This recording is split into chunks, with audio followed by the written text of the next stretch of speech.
Mula sa silong ng lumang akasya, minasdan ni Elira ang malawak na palayan na kumikislap sa sikat ng hapon. Kabisado na ng kanyang puso ang ritmo ng baryong Iluyong, ang pag-ugong ng mafinang panggiling sa umaga, ang halakhak ng mga batang mag-aaral sa tanghali, at ang katahimikan pagdating ng takipsilim. Guro siya sa pampublikong elementarya, 13 estudyante lang ang hawak, ngunit tila buong mundo na rin iyon para sa kanya. Nakasuot pa siya ng talawanging palda at nakapusod ang buhok nang makarinig ng aluskos sa damuhan. Paglingon niya, may lalaking hindi kilala. Nakaputing polo at kaki na pantalon, may kaunting putik sa sapatos na tila ba first time maglakad sa pilapil. Magandang hapon po, bati ng lalaki. Bahagyang kinuyom ang dibdib na para bang pinipigilan ang kaba. Nawawala ho ako. Paano po makakarating sa bahay ni Mang Kaloy? Diretso ka lang, tapos kumanan sa puno ng mango. Nandoon na ang kubo nila. Sagot ni Elira na may maingat na ngiti. Naulinigan niyang may banyaga itong punto at ang wristwatch nitong kumikinang ay di pangkaraniwan sa lugar nila. Ako nga pala si Julian, alok nito ng kamay. Nagbabakasyon lang dito. Salamat sa tulong, ma'am. Elira. Basta sundan mo lang ang sinabi ko, hindi ka maliligaw. Tumango si Julian at naglakad papalayo. Ngunit bago tuluyang mawala sa paningin, lumingon muli at ngumiti. Isang ngiting hindi agad nalilimutan. Unang araw pa lang iyon ng taginit, ngunit humabot hanggang tag-ulan ang kwentuhan nila. Nagdadalawang isip si Elira tuwing nagyayayang magkape si Julian sa karinderiya ni Aling Duray. Hindi bagay sa akin ang isang tulad niya, bulong niya sa kaibigang gurong si Mayet. Mukhang may kaya, baka nagbibiro lang. Bakit hindi mo subukan? Hindi naman masamang makipagkaibigan, si Mayet, kumikindat. Sa bawat tasa ng barako at sensilyong maruya, unti-unting nagbukas si Julian tungkol sa buhay niya. Anak siya ng isang retiradong sundalo, lumaki sa Maynila at ngayon ay naghahanap ng bagong pananaw sa negosyo ng pamilya. Wala siyang nabanggit na yaman, sa halip, nagkwento siya tungkol sa simpleng hilig, ang mag-photograph ng tanawin, ang magtanim ng gulay sa bakuran, at ang pangarap na magpatayo ng maliit na resort malapit sa dagat. Kay Elira naman, nailahad niya minsan ay nangangarap siyang makapag-aral ng master's degree. Pero mas pinili ang manatili sa probinsya para alagaan ang inang may rayuma. Minsan, habang nakaupo sila sa gilid ng palengke, inabutan ni Julian si Elira ng maliit na notebook na may nakasulat na para sa mga pangarap mo. Puno iyon ng blangkong pahina. Simulan mo dyan, sabi niya. Kung di mo ilalagay sa papel, baka lumipad lang ang mga pangarap mo kasama ng alikabok. Pinilit ni Elira na hindi kiligin, pero sa loob-loob niya, may unti-unting pintig na baguhan. Hindi niya namalayang 1 taon na pala ang lumipas. Sa bahay ng kanyang ina, habang bumabagyo sa labas, kumatok si Julian, dala ang isang kahong kahoy na pulido ang ukit. Sa loob nito, iisang singsing na may maliit na brilyante. Hindi ako perpekto, nanginginig ang boses niya. Pero mahal na mahal kita, Elira. Payag ka bang makipagsapalaran sa Maynila kasama ko? Hindi ako sanay sa syudad. Dito ang mundo ko, tugon ni Elira, nagdurumilat sa lampara. Kahit saan, gagawa tayo ng sarili nating mundo, sabi ni Julian. Hindi ko man maipangakong walang unos, pero haharapin natin ng magkasama. Tahimik na umiyak si Elira bago kumango. Nang gabing iyon, sa sala na may nakausling bubong at nag-animong huni ng kuliglig, tinanggap niya ang alok, isang simpleng pag-oo na nagpalusaw sa mga takot. Ang kasal ay kasing payak ng kakayahan nila. Sa munisipyo, 5 tao lang ang saksi. Ang inay ni Elira, si Mayet, ang pinsan ni Julian at 2 kawaning piskal. Walang malarosas na arko, ilang puting lilis lang sa mesa. Ngunit sa paningin ni Elira, kumpleto ang lahat dahil si Julian ang katabi. Pagkatapos ng seremonya, naglakad silang bagong pasal sa kalsadang naputik. Suot ni Elira ang murang sapatos na inareglo sa sukat ng ating niyang mananahi. Hinawakan ni Julian ang payon sa tapat nila habang musmus ang katawa-tawang hiyaw ng mga batang nagbubunyi sa labas. Parang pelikula, ngunit totoo. 2 linggo ang nakalipas, bumiyahe na sila patungong Maynila sakay ng lumang van ni Julian. Nakatali sa roof rack ang 3 karton ng libro ni Elira at ilang palangganang pasalubong ng kanyang inay. Huwag kang mag-alala, sabi ni Julian habang binabaybay ang expressway. Maluwag ang kondo, Air-conditioned ang bawat kwarto, pero kung gusto mong palitan ng pamaypay, bahala ka. Hindi naman ako prinsesa, kinurot ni Elira ang braso niya. Basta may kutsara at tinidor, okay na ako. Pagdating sa Bonifacio Global City, nanlaki ang mata ni Elira sa kawalan ng kapitbahay na umaapak sa lupa. Puro salamin at bakal ang gusali, at nakasuot ng korporatibong damit ang lahat. Pagpasok sa lobby ng condominium, sinalubong sila ng receptionist na may malutong na "Good afternoon, Mr. Velasco." Kasunod ang pagyuko. Noon lang narinig ni Elira ang apelyido ni Julian ng buong pormalidad, na para bang bigla siyang pinapakilala sa isang realidad na hindi niya na-review. Doon, sa loob ng unit na may tansong chandelier at nakahanay na mamahaling alak, saka palang inamin ni Julian ang buong katotohanan. "Elira, malumanay na pananalita. Ako ang kaisa-isang tagapagmana ng Velasco Industrial Holdings. Hindi ko sinabi noon, ayokong maging hadlang ang pera sa pagtingin mo sa akin." Pumintig ang tenga ni Elira, parang may umatungal na tren. "Ibig mong sabihin, milyonaryo ka at itinago mo?" Malungkot ang tinig niya, hindi galit. "Sa atin, kapag ang isang estudyante walang baon, tayo ang nagbabahagi.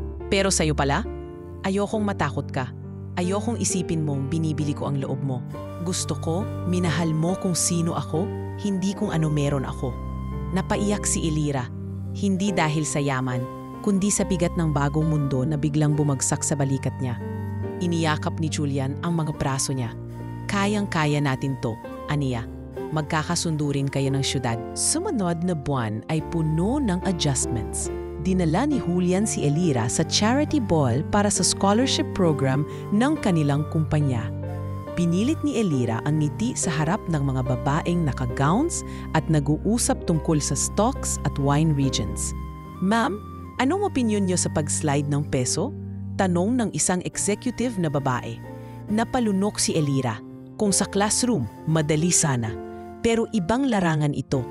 Sa kotse pauwi, yumuko si Elira sa manibela at napabuntong hininga. Julian. "Hindi ko alam kung saan ko ilalagay ang sarili ko.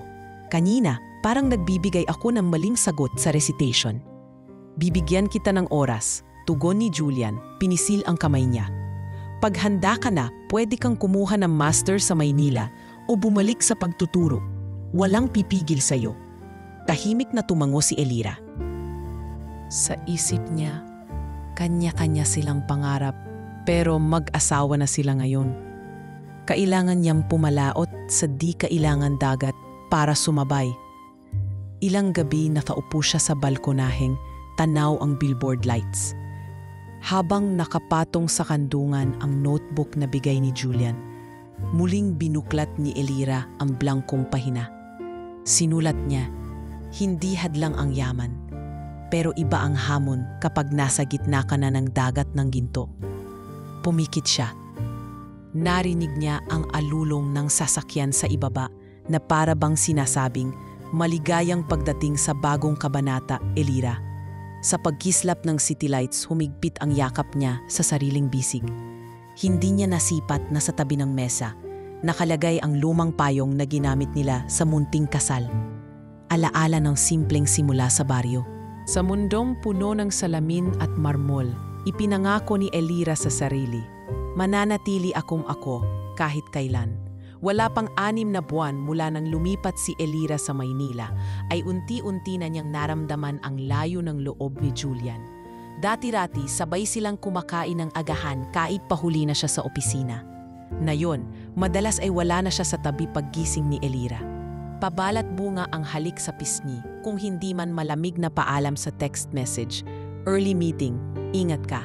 Hon, nagbago ang lahat, ngunit hindi alam ni Elira kung kailan at paano nagsimula. Ang dating mainit na pag-uusap tuwing gabi ay napalitan ng panay pagpindot ni Julian sa cellphone habang nanonood ng balita. Kapag tinanong kung bakit laging pagod, "Work lang," palaging sagot. Pero hindi lang ito tungkol sa trabaho.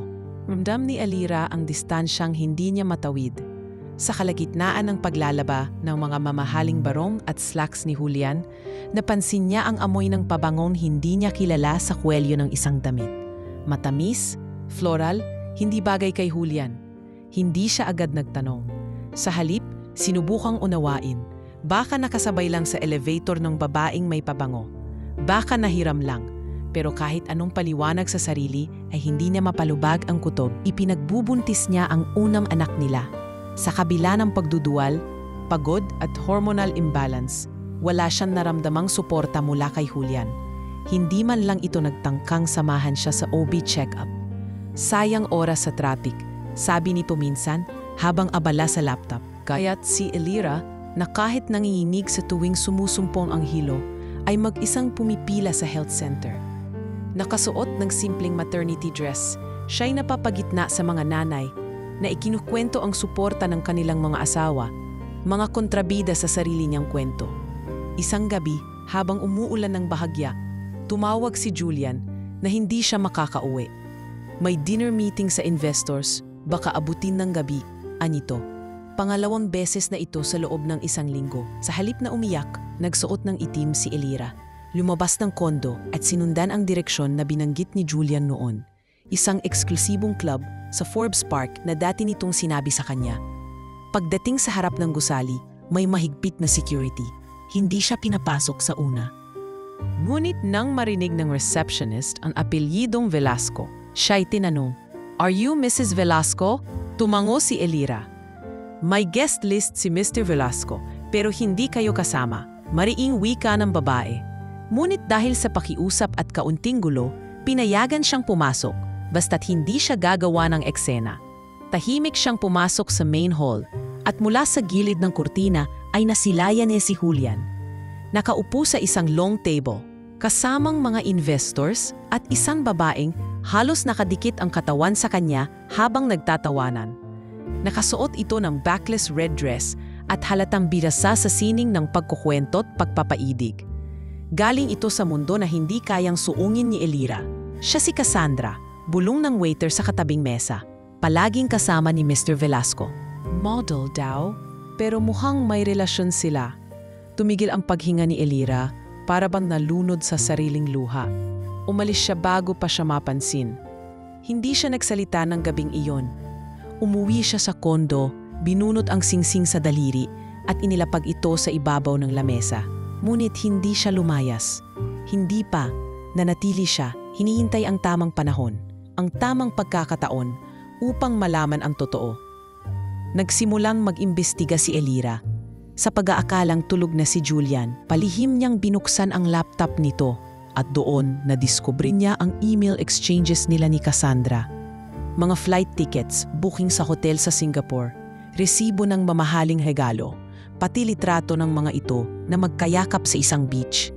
Hindi galit ang bumalot kay Elira, kundi panlulumo. Bakit pa ako pinakasalan kung ito ang plano mo? Bulong niya sa sarili habang nakatingin sa mga larawan. Sa gitna ng kadiliman ng silid, kinuha niya ang notebook na dati ginamit niya sa pagbuo ng mga pangarap. Sa bagong pahina, isinulat niya, kahit anong ganda ng bahay, kung ang pundasyon ay kasinungalingan, guguho rin. Kinabukasan, pinili pa rin niyang umakto bilang asawa. Nagluto ng agahan, ngumiti, nagkunwaring walang alam. Ngunit sa likod ng bawat ngiti ay isang matang mapagmatyag.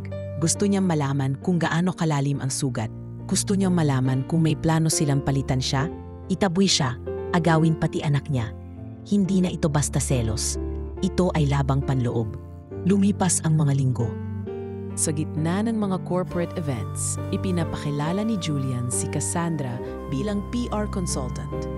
She's helping us modernize our brand, wika niya sa mga shareholders. Ngunit sa katotohanan, si Cassandra ang nagpapatakbo ng social media campaign ng kumpanya at siya rin ang nagmamando ng ilang executive decisions, bagay na dating hawak ni Julian mismo. Minsan nasa kusina si Elira at naririnig mula sa telepono ni Julian ang boses ni Cassandra na nagsasabing, "Pag nanganak na yan, tapusin mo na. Huwag mong hintayin makuha pa niya ang mga ari-arian mo." Parang huminto ang oras. Hindi lang relasyon ang gusto nitong kunin, pati ang lahat ng karapatang kayang hawakan ng isang asawa. Hindi niya kinumpronta si Julian. Hindi pa. Ngunit sa isip niya, malinaw ang gustong mangyari. Unti-unti siyang inaalis sa eksena. At ang pinakamasakit, kasabwat dito ang lalaking minsan niyang sinamba. Nagpatingin siya sa doktor, sinigurong malusog pa rin ang kanyang pagbubuntis. Ngunit sa likod ng medical file ay isa pang sikreto. Nakikipag-ugnayan siya sa isang abogadang matagal na niyang kilala. Ipinagpapasuri niya kung ano ang mga legal na karapatan niya kung sakaling humantong sa hiwalayan. Sinimulan na rin niyang itabi ang ilang personal na dokumento, birth certificate, marriage contract, mga resibo ng negosyo na nakapangalan sa kanya. Wala siyang sinabihan ni ang kanyang inay sa probinsya. Hindi pa niya kayang aminin na gumuho na ang mundo niya. Ngunit gabi-gabi, hinahaplos niya ang tiyan niya. "Huwag kang matakot, anak," bulong niya. "Hindi kita pababayaan. Hindi ako ang susuko." At sa unang pagkakataon mula nang lumipat sa Maynila, nakaramdam si Elira ng kakaibang uri ng lakas. Isang lakas na hindi binigay ng pagmamahal, kundi pinanday ng panlilinlang. Alam niyang hindi na siya pwedeng manahimik pa. Sa mundong ginagalawan niya ngayon, hindi sapat ang pagiging mabuti. Kailangan niyang maging matalino. Kailangan niyang maging handa. Habang nakaupo siya sa harap ng salamin, pinapanood ang sarili. Para siyang iba na. Hindi na si Elira na guro sa baryo.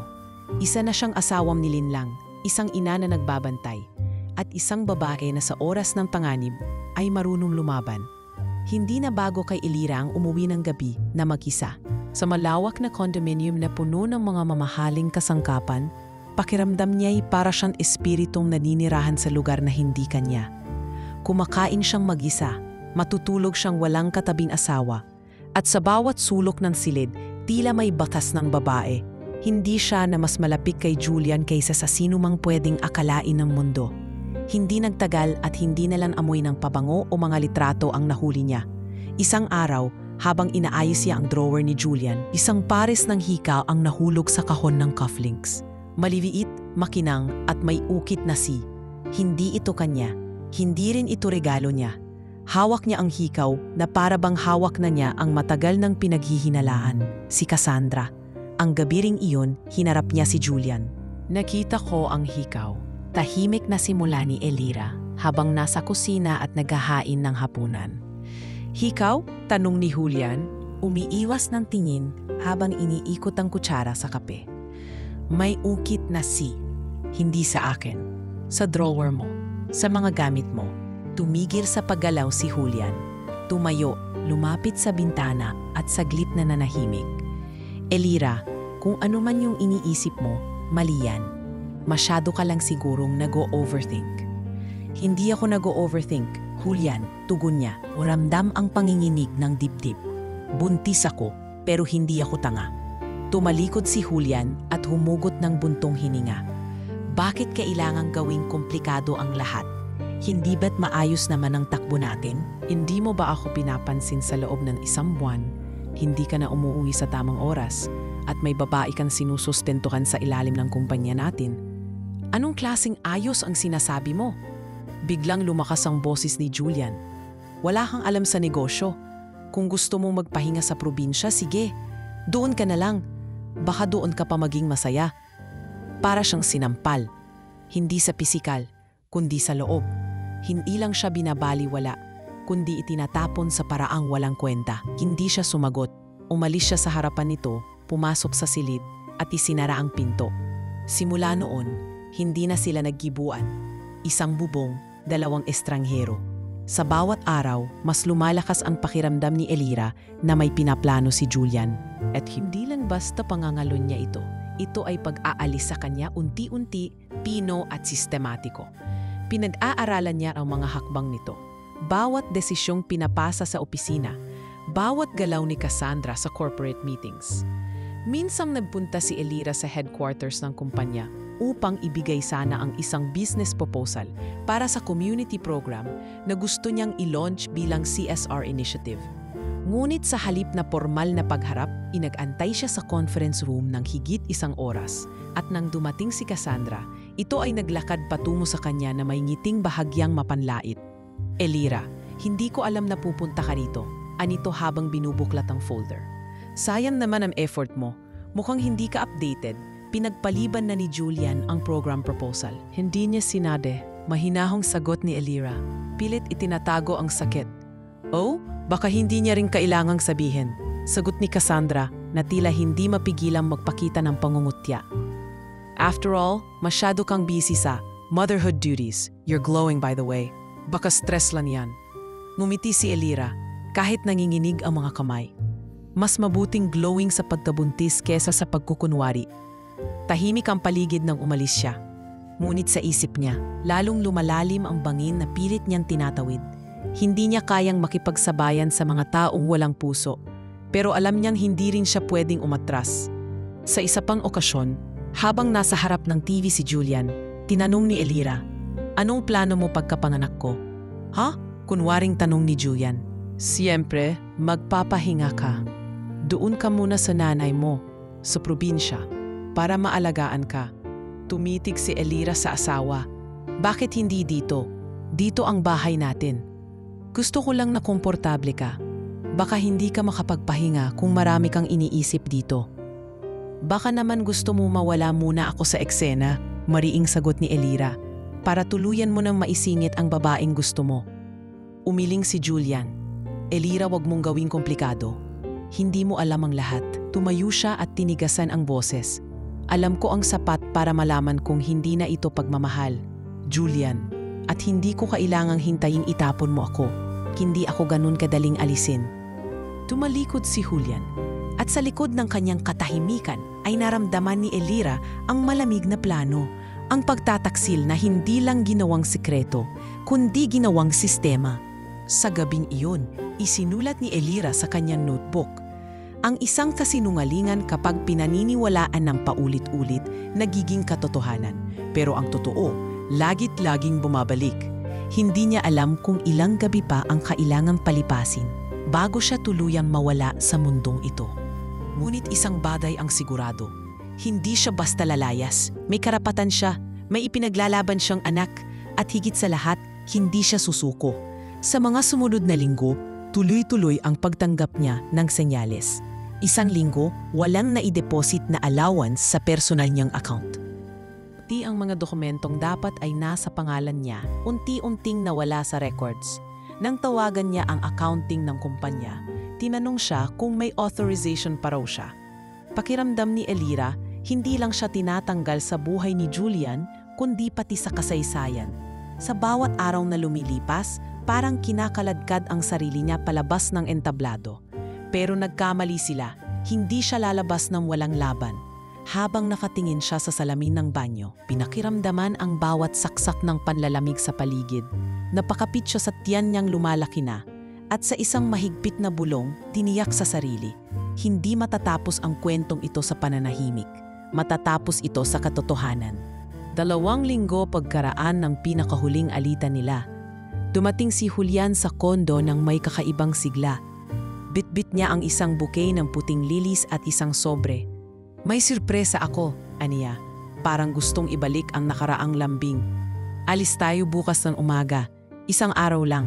Gusto kong huminga ka ng sariwang hangin.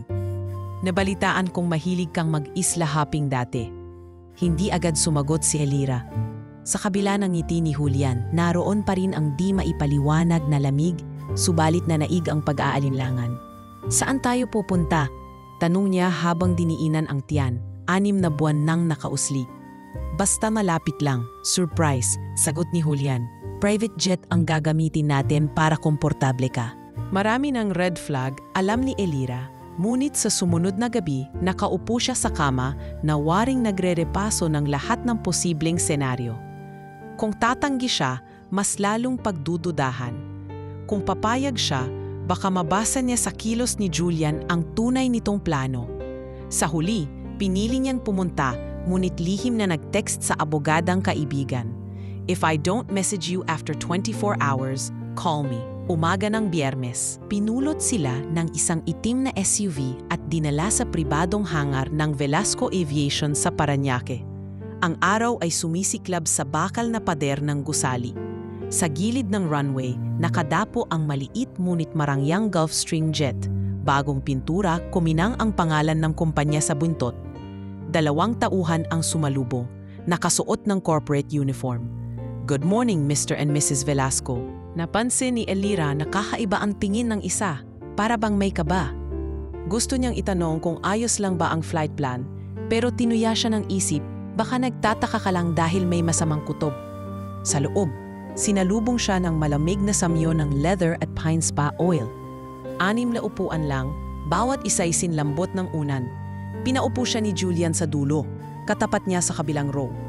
Ayusin mong seatbelt mo, Hon. 2 hours lang ito. Umupo ang piloto sa cockpit, sinara ang pinto at naramdaman nila ang unti-unting atras ng makina. Habang lumulusong ang jet sa runway at sumasalpok ang gulong sa hangin, hinawakan ni Elira ang armrest, pinakikiramdaman ang pintig ng sariling puso.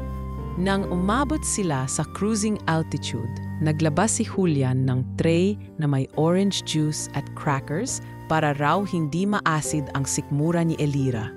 "Thank you," mahina niyang sagot, pilit kinakalma ang sarili. Sa biglaang kilos, kinuha ni Julian ang sobre at inilapag sa tabi ng baso. "Basahin mo mamaya," sabi niya. "Simpleng papers lang yan para sa security ng future natin." Hindi man niya binuksan, bahagyang nasilayan niya ang malaking pamagat. Pre-arranged financial agreement. Nanlamig ang batok ni Elira. Pormal na papeles ng paghihiwalay? Halos 30 minuto pa ang lumipas nang bumukas bigla ang pinto ng utility cabin. Lumantad si Cassandra, nakasuot ng panlipad na fitted jumpsuit na parang fashion shoot. Inagpawisan si Elira sa batok. Hindi niya inakala o baka inakala na niya na naroroon din ito. Surprise! Masayang bati ni Cassandra, umupo sa tabi ni Julian at walang paanyayang hinawakan ang kamay nito. Ang saya naman family trip, dagdag pa niya, pahagik-hik. Tuluyan ang nagdilim ang paligid sa paningin ni Elira, ngunit nagpigil siya. "Akala ko tayong dalawa lang, Julian," aniya. Tinig na batingaw sa katahimikan ng makina. Bakit siya nandito? Nilingon siya ni Julian, pinisilang sentido. Mas mainam na nandito siya para matapos na ang lahat ng usapan. Umismid si Cassandra. "Tama ka, mahal. Dapat matagal nang tapos." Sabay silang tumawa, tila may sariling komedya. Pinilit ni Elira na hindi manginig ang boses. "Anong usapan? Wala akong alam na kontrata sa 3. Kumalabog ang makina matagal-tagal, marahil dahil sa minor turbulence, ngunit hindi ito ang dahilan ng kanyang pag-uga. Si Julian, biglang bumaling, kinuha ang sobre at iniaabot sa kanya. "Pirmahan mo lang yan. I-transfer namin agad sa iyo ang settlement. Hindi mo na kailangan maghirap pa sa city. Babalik ka sa probinsya, may pera ka, ligtas ang anak mo." Settlement? Paulit-ulit sa isip ni Elira. Gusto ninyo akong bayaran para umalis? Para matahimik ang konsensya ninyo? Hindi mo ba naiintindihan? Mahal kita pero komplikado na masyado, sumbat ni Julian. Si Cass, siya ang mas aligned sa corporate vision ko. Hindi ko mapapanindigan to kung parehong buhay mo at buhay ko ang nasa alanganin. Biglang humalakhak si Cassandra. "Huwag ka nang paemosyon, Julian. Sabihin mo na lang ang totoo. Pagod ka na sa pagiging prom-D roleplay. Ang Velasco kailangan ng katapat. At kung hindi mo kayang pumirma, Elira, baka..." Tumingin siya sa dingding na may nakapaskil na emergency exit instructions. "Kailangan naming magbawas ng timbang." Para siyang binuhusan ng kumukulong tubig. Hindi lang ito pagtataksil, may banta ng karahasan. Tumayo si Elira, balak sumugod sa cockpit. Ngunit hinarang siya ni Julian at isa pang staff na noon lang niya napansing lumabas mula sa likurang gali. Malaki ang katawan at malamang security. "Umupo ka, utos ng bantay. Para sa kaligtasan ng bata." Nagising ba yung konsensya ninyong lahat? Nanggigigil na bulong ni Elira. "May anak ako sa tiyan. Anong klaseng tao kayo?" Lumingon ang security kay Julian. "Sir, kailangan nating magdesisyon bago tayo pumasok sa domestic air traffic corridor." Hinilang pababa ni Julian ang lever sa cabin intercom at kinausap ang piloto. "Captain, pababa tayo sa 12,000 feet. Maghanda para sa special exit procedure." Walang tanong, sumagot ang piloto. Para bang planado na ang lahat. Napalunok si Elira. Alam niyang sa altitude na iyon, posible nang buksan ang side door ng modipikadong jet na ginagamit ng mga skydivers. "Julian, pakiusap, nangingilid ang luha. Huwag mong ipahamak ang bata. Kung gusto mo nang hiwalayan, gawin natin ng legal sa lupa, hindi sa ere." Ngunit tila bato ang puso ni Julian. Hawak-hawak siya ng security habang inaayos ni Cassandra ang latch ng pinto. na natatakpan ng red panel. Bye-bye, Mrs. Velasco. Tukso nito, pinapahid ang lipstick gamit ang maliit na salamin. Sana marunong kang lumangoy. Nagpumiglas si Elira. Julian, hindi mo ba naaalala ang araw ng kasal natin? Hindi mo ba naririnig ang tawa ng mga batang nag-cheer sa atin noon? Hindi ba sila tunay? Sumilip ang ilang segundo ng pag-aalinlangan sa mga mata ni Julian. Pero mabilis na winaksi. Sobrang late na para doon. Anya, pasensya, bumukas ang pinto at pumasok ang malamig na hangin. Kumalab ang tunog na parang higanteng sipol. Kumapit ang security sa strap. Hinila si Elira palapit sa bukana. Ang buhok niya ay nagwagwagan. Ang hangin kumiliti sa baga na para bang tumutusok. Julian, kung may natitira kang konsensya. Ngunit sumigaw si Cassandra. Now! At itinulak niya si Elira. Nadulas siya palabas, mahigpit na nakakapit sa frame, ngunit pumihit si Julian at marahas na kinalas ang kanyang kamay. Isang iglap, tigilan, katahimikan, bughaw na bughaw ang dagat sa ibaba. Bumagsak si Elira sa hangin na parang putol na hibla. Naririnig niya pa ang sariling sigaw na naglalagos sa himpapawid, habang unti-unting lumiliit ang bunganga ng pintong pinagmulan. Sa pagitan ng takot at kawalan, hinawakan niya ng madiin ang kanyang tiyan. Humihinging huwag bibigay ang katawan. Walang ibang tunog kundi ang humuhugong hangin at ang tibok ng puso niya para sa batang walang kamalay-malay na kasabay niyang bumabagsak. Sa mata ng mga nagplano, tapos na ang problema. Sa isip ni Elira, nandyan pa ang isang matigas na pangako. Kahit anong mangyari, mabubuhay kami. At bago pa tuluyang lamunin ng alon ang kanyang katawan, pumigwas sa puso niya ang pag-asang kahit sa hukay ng pagtataksil, may kahuli-hulihang pagkakataong ipagpatuloy ang laban. Nang bumumad ang unang liwanag ng madaling araw sa timog silangan ng Verde Passage, kumikintab ang dagat na tila salamin ng bughaw na langit. Sa bangkang kahoy ni Mang Lando, isang 62 anyos na mangingisdang may matang sanay tumingin sa bawat galaw ng alon, nakita niya ang kakaibang bagay na nagpapaputol sa umaga. Parang balangay ng laman dagat, bulong niya sa sarili, pinipihit ang manibela ng bangkang may kalmot ng panahon. Ngunit habang lumalapit, unti-unting nabuo sa anyo ng isang katawan ang nakasilay sa tubig. Babaeng nakaputi, duguan ang balikat, at nakapulupot ang isang kamay sa lumulutang na unan ng airplane life vest. Mahal na birhen, sambit ni Lando. Iniligmok ang lambat at tumayo. Sa loob ng 3 dekada niyang nangingisda, 2 beses na lang siyang nakahugot ng buhay mula sa dagat. Parehong bangkero, parehong nalunod sa bagyo. Ngunit sa pagkakataong ito, gumagalaw ang babae. Bahagyamang pikit ang mga mata. Nanginginig pa rin ang mamapilik at hinahabol ang hininga. Tinawag ni Lando ang kanyang pamangking si Jomar na nasa dulo ng bangka. Dalihan mo, may tao. Ikinarga nila ng mainat si Elira na animoy basag na porselanang hinugot mula sa kailaliman. Malamig ang balat, maputla, ngunit ang pinakanakabigla kay Mang Lando ay ang umbok ng tiyan. Higit 6 na buwan, marahil 7 buwan, pabulusok na hinipong may buhay sa loob. Buntis, ulong niya. Sinipat niya ang dagat, tila naghahanap kung may makikitang eroplano o sakunang pinagmulan. Pero pawang tapayapaan lang ang nakalatag sa kilometro-kilometrong karagatan habang bumabalik sa Isla Nara. Isang di kilalang pamayanan na binubuo ng 3 barangay. Pinahid ni Elira ang duguang talukap at impit na umungol. Tulog ka lang, Hija, ani Lando, bagaman alam niyang maaaring hindi siya naririnig.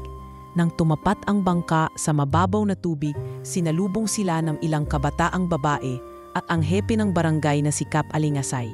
May nalumod na naman ba? Sigaw nito, pero sa pagkakita sa buntis na sugatan, napalitan ng gulat at pag-aalala ang kanyang tono. Sa klinika, bilisan! Walang kumpletong klinika sa isla, tanging silidgawa ng midwife na sina Nurse Fe at Ape Minda. Mag-ina na parehong nagtapos ng kursong pangkalusugan sa bayan, ngunit piniling manirahan sa tahimik na lupaing kinagisnan. Inihiga nila si Elira sa kawayang kama. Nilinis ang sugat sa balikat na wari kiniskis ng matigas na bakal. May peklat mula sa safety harness, obserba ni Nurse Fe. Parang galing sa eroplano. Umiling si Mang Lando. Ni isang kwentong plane crash, wala akong narinig sa radyo. Matapos masiguro ang vital signs, mahina ang pulso ngunit matatag, tinusukan nila ng dextrose ang kamay ni Elira. 5 oras siyang walang malay. Sa bawat saglit, sinusulyapan ng mga taga-baryo ang dayuhan na tila biyayang hulog ng dagat. May nag-alay ng dasal sa labas, may nagdana ng sopas at damit. Si Kap Alingasay ay tahimik na nagtatanong-tanong kung may nawawalang pasahero sa Coast Guard. Ngunit negatibo. Sa ika-6 na oras, marahang dumilad si Elira. Puti ang kisame, ikokonsideran simpleng pawid at may amoy ng yantok at alkohol. Nasaan ako? Karalgal niyang tanong. Kalma lang, Hija. Sagot ni Nurse Fe. Kinapa ang pulso. Nasa Isla Nara ka. Ilang kilometro mula sa pinakamalapit na pier sa Batangas. Mangingisda ang nagligtas sa'yo. Buntis ka. 7 buwan. Ligtas ang bata pero kailangan mong magpahinga. Sumiklad sa isipan ni Elira ang huling eksena, ang bukas na pinto ng jet, ang mabangis na hangin, ang mukha ni Julian at Cassandra. Napapitlag siya, hinawakan ng tiyan. Ang baby ko? Okay siya, tugon ni Fe, hinagod ang likod ni Elira. Pero may trauma ang katawan mo. Kailangan ng pahinga. Napaluha si Elira. Hindi alam kung umiiyak sa kaligtasan o sa bangungot na pinagdaanan. Nag-aalinlangan siyang sabihin ang pangalan sa takot na baka may sumunod o balikan siya. Kaya nang tanungin ni Kap, "Anong ngalan mo, iha?" Maikling sagot niya, "Lira." Iyon ang unang beses na binaon niya sa tubig ang pangalang Elira Velasco, kasama ng lahat ng kirot na dala nito. Lumipas ang 2 linggo ng paggaling sa maliit na klinika. Bawat araw, nagdadala ang mga residente ng sariwang sabaw, prutas at kumot. Hindi kami marangya, pero bahala na ang Diyos sa gantimpala, sabi ni Aling Letty, matandang nagluluto ng lugaw tuwing umaga. Nagbalik si Lando bawat hapon, tinatanong kung may kamag-anak ba dapat tawagan. Pero paulit-ulit na tugon ni Lira, "Wala, ako lang." Sa gabi, habang humahaplos sa tiyan, paulit-ulit niyang binubulong sa hangin ang pangalang Mika. Pangalan ng anak na hindi pa niya nakikita, ngunit pilit niyang ipinaglalaban. Isang gabing tahimik, humampas ang ulan at kumulog. Biglang kumiwal ng malakas ang tiyan ni Lira. "Ate Minda," sigaw niya. Pawis ang noo kahit malamig ang hangin. Dumating sina Nurse Fe, dala ang maliit na kit at kumot. Wala na silang panahon para magbangka patungong mainland. Kailangang iluwal ang bata rito. "Huminga ka, Lira. Sa loong. Labas!" Giya ni Fe habang inaayos ang paan ni Lira sa palanggana. Sa tindi ng pagod at takot, sumasabay ang alaala ng pagbagsak. Tila baulang musika ng trahedya at himala. "Anak, kumapit ka," bulong niya sa sarili. "Patawad kung mahirap ang simula mo. Pero makakaraos tayo." Matapos ang 3 oras na pag-iri, pumutok ang tinig ng sanggol. Isang mahina, ngunit matinis na iyak ang tumawid sa buong silid. Maputla, ngunit agad kinabitan ng improvised warmer at malambing na hinaplos ni Fe. "Babae," anunsyo ni Fe. Hapos ang paghinga ngunit nakangiti. Malakas ang puso niya, tila mandirigma. Inilapag sa dibdib ni Lira ang sanggol, gaano man kahina ang braso. Tinampi niya ang labi sa noo ng bata, ang unang tanda ng walang hanggang pangako. Kinabukasan, visa ng himala ang kumalat sa baryo. Babaeng nalunod, ngunit nabuhay, nananak sa ulan. Tinawag nilang ang milagro ni Nara. May ilang nag-alay ng gulay at may nag-alay ng naliit na barong para sa sanggol. Subalit si Lira, bagaman nagpapasalamat, na natiling tahimik tungkol sa pinanggalingan. Pinamudmod niya ang kwento na siya'y umalis sa isang bayang tinamaan ng bagyo at na-stranded sa dagat. Di niya binanggit ang eroplano, si Julian o ang Velasco. Sa paglipas ng araw, tinanggap ng mga taga-baryo ang limitasyon ng kanyang kwento, sapagkat sa isla, pribadong kaluluwa ang iginagalang. Sa 3 linggo, nakalakad na si Lira ng mag-isa bagaman mabagal. Dinadala niya si Mika sa baybayin tuwing umaga upang damhin ang amihan. "Makinig ka, anak," bulong niya habang tinatalian ng telang lampin si Mika. "Ito muna ang mundo natin. Tahimik, simple. Pero balang araw malalaman mo kung gaano kalawak." Nagtanong si Nurse Fe, "May bala ka bang umalis pag lumakas ka?" Sagot ni Lira, tinitimbang ang dalampasigan. Marahil, pero hindi ngayon. Gagaling muna ako. Gagaling kaming dalawa. Naiintindihan ng mga tagapulo ang sagot. Marami rin sa kanila ang dumaong muna rito bago tumuloy sa panibagong buhay. Habang sumisibol ang bawat araw, nakahanap si Lyra ng bagong ritual. Pagtulong sa maliit na klinika, kapalit ng pansamantalang matitirhan. Pagwawalis sa harap ng kapilya tuwing hapon, at pag-aalay ng malamig na tubig sa mga maningisdang kababalik lang mula sa laot. Walang nakakikilala sa kanya bilang dating asawa ng milyonaryo. Siya lamang si Lyra, biyaya ng dagat, ina ni Mika, at kasama sa simpleng komunidad. Sa gabi, sinusulat niya sa isang lumang kwaderno ni Nurse Fe. Ang tao, tulad ng alon, maaaring mabasag sa bato, pero sa bawat bali, bumabalik na mas pino, mas malawak ang yakap. Bawat pahina, nalalagyan ng bagong plano, magpatuloy sa pag-aral online kung kailan posible, mag-ipon ng kaunting kita mula sa pagtuturo ng mga bata ng pagbasa. At higit sa lahat, palakihin si Mika na may ugat ng kabutihan at pakpak ng lakas. Hindi niya binura ang nakaraan, itinabi niya lang. Pansamantalang nakasilid hanggang sa dumating ang tamang oras. At sa huling gabing maaraw ng Mayo, habang nakatanaw siya sa paglubog ng araw, nilukob siya ng tahimik na panata. Mabubuhay kami ng may dangal, at kung darating man ang sandaling kailangan kong bumalik sa mundo ng salamin at marmol, hindi na ako ang dati. Ako si Lyra, at dala ko ang diwa ng dagat na minsang sumagip sa akin. Sa loob ng 1 taon pagkaraan ng milagro sa Isla Nara, kumapal ang mga patse ng asin sa buhok ni Lyra, ngunit hindi na siya takot sa dagat. Madalas niyang pasadahan ang baybayin sakay ng lumang bisikleta upang dalawin ang tinatawag na Mission Outpost, isang maliit na health hut sa gilid ng talahiban na pinamamahalaan ni Sister Clarice, isang madring doktor na tuwing katapusan ng buwan ay dumadaong mula sa Mindoro dala ang tahon-kahon na bakuna, gasa. At ilang babasahin, si Sister Clarice din ang nag-asiste ng mga naksilira. Nang gabing iyon, nanilid ang luha niya sa kwento ng babaeng nahulog mula sa langit. Ngunit kumapit pa rin sa pag-asa. May dahilan kung bakit ka ipinalik. Wika ng madre habang tinatahi ang sugat sa balikat. Hanapin mo yon. Alam ni Lyra ang dahilan, si Mika.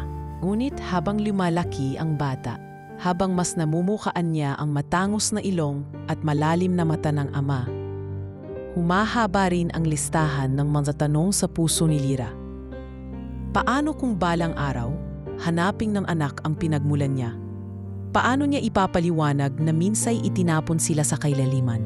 Kaya't sa tuwing bibisita si Sister Clarice, hindi lang gasa at gamot ang iniuuwi nito, kundi munting librong may mga tanong at sagot sa batas, sa pagiging ina at sa pag-usad ng pagkatao. Isang hapon ng Disyembre, habang tinuturuan ni Lyra ang 3 bata ng alpabeto sa lilim ng puno ng talisay, dumating si Sister Clarice, sakay ng bangkang may tatak na misyong medika. Huminto ito sa gilid ng klase at pinanood silang bumibigkas ng sabay-sabay. Bibi, bata, kaka, kalayo.